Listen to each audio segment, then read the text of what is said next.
भारत ने इस बार कड़े शब्दों में पाकिस्तान को चेतावनी दी है कि गैर कानूनी तरीके से कब्जाए हुए कश्मीर को तुरंत छोड़ दे। हाल फिलहाल पाकिस्तान ने कश्मीर में चुनाव करने का नाटक किया था, जिसका भारत ने कड़ा विरोध किया। इन फर्जी चुनावों का विरोध वहां की आवाम ने भी किया था, जिसके बाद अब इन चुनाव को तुरंत रद्द करने की मांग उठी है। साल 2019 में धारा 370 कश्मीर से हटाए जाने के बाद से पाकिस्तान और भी ज्यादा बौखलाया हुआ है। लेकिन वहीं दूसरी तरफ हिंदुस्तान के लोग धारा 370 हटाने के बाद से पूरे कश्मीर को भारत में शामिल करने का पहला कदम मान रहे हैं। लेकिन अब सवाल ये उठता है, क्या वाकई में भारत पाकिस्तान अधिकृत कश्मीर को हासिल कर पाएगा? इसके लिए आपको आजादी से पहले के समय में लिए चलते हैं। तब कश्मीर में हिंदू राजा हरि सिंह राज किया करते थे, और उससे भी हैरत की बात यह है कि उस समय कश्मीर में हिंदुओं से ज्यादा मुस्लिम समुदाय की संख्या बहुत अधिक थी। लेकिन आजादी के समय में अंग्रेजी सरकार ने भारत की अलग अलग रियासतों के लिए फरमान जारी करते हुए कहा था कि या तो वो भारत में या फिर पाकिस्तान में विलय कर सकती हैं, और अगर वो इन दोनों में से कहीं भी शामिल नहीं होना चाहती तो वो पूरी तरह से स्वतंत्र रह सकती हैं। अब इसी अंग्रेजी फरमान को मानते हुए कश्मीर के राजा हरि सिंह ने 1947 में भारत और पाकिस्तान बंटवारे के समय इन दोनों में से किसी में भी शामिल नहीं होने का निर्णय लिया। पाकिस्तान का बंटवारा धर्म के आधार पर ही हुआ था, और तब से पाकिस्तान लगातार हर दिन हर सेकेंड इसी बात का रोना रोता रहता है। कश्मीर मुस्लिम लोगों का क्षेत्र है और इसे पाकिस्तान में ही शामिल होना चाहिए, और इसी के चलते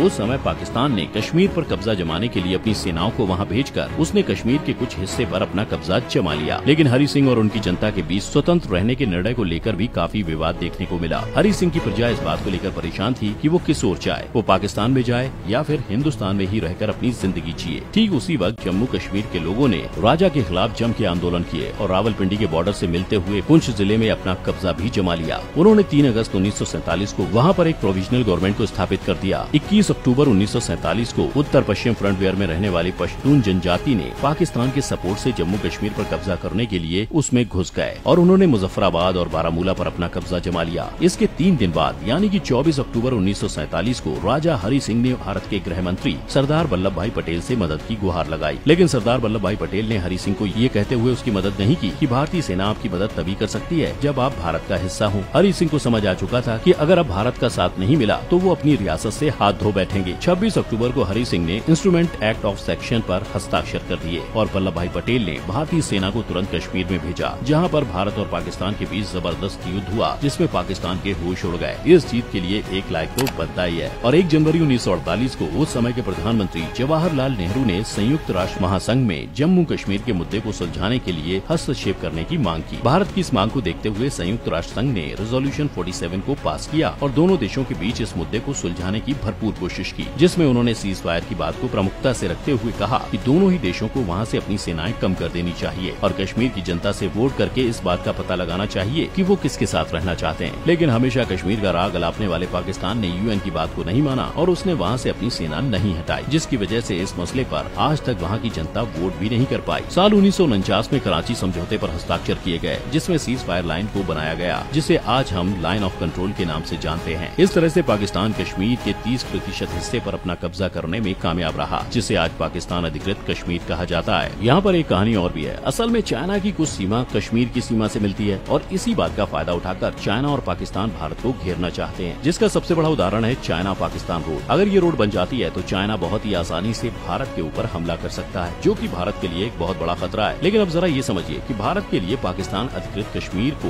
भारत में शामिल करना क्यों जरूरी है। असल में इसका पहला कारण है पीओके से पूरी तरह से आतंकवाद को खत्म करना, और दूसरा मध्य एशियाई देशों से जमीनी संपर्क करना, जिससे भारत जम्मू कश्मीर के साथ साथ देश का तेजी के साथ विकास कर सके। लेकिन सवाल ये उठता है कि आजादी के इतने साल बाद भी और दुनिया के सबसे मजबूत सेनाओं में शामिल होने वाला देश पीओके को वापस क्यों नहीं ले पाया। इसके बहुत सारे कारण हैं, जिसमें सबसे बड़ा कारण है अंतर्राष्ट्रीय संबंध और दबाव। भारत एक विकसित देश है और वो अपने इस विकास की गति को छोड़कर सिर्फ कश्मीर को लेने में नहीं लगा रह सकता। अगर भारत सारी सैन्य ताकत कश्मीर को लेने में लगा देगा तो अंतर्राष्ट्रीय स्तर पर भारत की छवि पूरी तरह से खराब हो जाएगी, और भारत कई मुद्दों पर अंतर्राष्ट्रीय स्तर पर घिर जाएगा। ऐसे में भारत कश्मीर पर पूरी तरह से फोकस नहीं कर पा रहा। दूसरा कारण भारत की राजनीति है, जिसे सिर्फ चुनाव जीतने के लिए इस मुद्दे का प्रयोग किया जाता है। इसके अलावा भारत इस बात पर कतई राजी नहीं है कि कोई तीसरा देश कश्मीर मुद्दे पर अपनी टांग अड़ाए। लेकिन अब सबसे बड़ा और सबसे जरूरी सवाल, भारत पीओके को वापस कैसे मिलेगा। इसके लिए दोनों देश आपस में बातचीत करके इस मसले को सुलझा सकते हैं, लेकिन जो चीज आज तक नहीं हो पाई वो आगे क्या होगी, तो इस रास्ते को तो भूल ही जाइए। इसके अलावा अफगानिस्तान की मदद से पूरे कश्मीर को भारत में लाया जा सकता है। अफगानिस्तान में तालिबान कब्जा कर रहा है, क्योंकि वहाँ से अमेरिका अपनी सेना वापस बुला चुकी है, जिसके कारण भारत के द्वारा लगाए गए वहाँ पर 22,000 करोड़ रुपए डूबते हुए नजर आ रहे हैं। ऐसे में भारत अफगानिस्तान पाकिस्तान की सेनाओं के साथ मिलकर तालिबान वहाँ से भगाने में मदद कर सकता है, जिसके बाद हम पीओके को दोनों तरफ से घेर कर पूरे कश्मीर को वापस ले सकते हैं। इसके अलावा नो फर्स्ट अटैक पॉलिसी के द्वारा भी पूरे कश्मीर को भारत में शामिल किया जा सकता है, लेकिन इस पॉलिसी की वजह से भारत ऐसा नहीं कर पा रहा है। लेकिन अगर पाकिस्तान भारत पर पहले हमला कर देता है तो फिर भारत पाकिस्तान को बेहद ही आसान तरीके से हरा देगा, जिसके बाद पूरे कश्मीर को भारत में बहुत आसानी के साथ मिलाया जा सकता है। तो इसी बात पर हमारे साथ कमेंट बॉक्स में पूरे जोश से बोलिए जय हिंद।